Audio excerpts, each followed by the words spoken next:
Hello and welcome to tonight's edition of Lunch Break. Well, today has been a very special day in the Union, so tonight's programme is coming to you live from the TV studios. We've got a few inserts for you during the programme. We've got a report on the NUS demo last Saturday, an interview with the new Guild's president, Joe Armitage, and 2 film reviews, same time next year, and Boys from Brazil.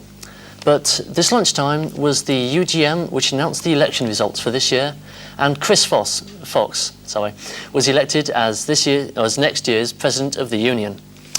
Well, I have with me Chris Fox here in the studio. So Chris, first of all, when did you first realise that you'd become President? Well, I first knew for sure on the Tuesday night when we were actually counting, because all the representatives, and I sent myself as a representative, went in to help with the counting. And I knew pretty certain as soon as the boxes were open that I was going to win. Was it an actual landslide majority? Well, it was 1,200 to about 500 to about 100, so I suppose it was very good. I was very pleased with the fact that my actual vote was more than the quorum, which was quite pleasing. Yeah, it was very good. Now, that was Mick McGarr, wasn't it? The slightly silly candidate with about 100. That's quite a good poll for a silly candidate, I believe. Yeah, I think, in fact, if he'd gone into being really silly at the very beginning, I think he could probably have polled more. Because he had reservations about whether he was actually silly, I think, from time to time. He sometimes thought he was sensible, really, and came out with some fairly coherent thought, which would have spoiled his silly platform.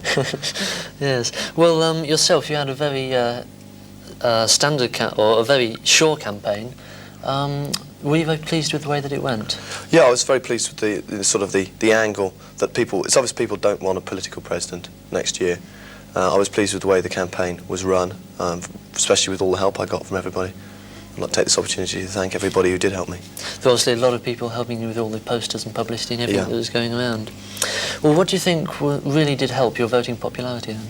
I don't know, really. The fact I'm fairly well known, I suppose. I mean, I played on that fact with some of my posters and the fact that I was a face that a lot of people knew, but they didn't perhaps put the name to the face.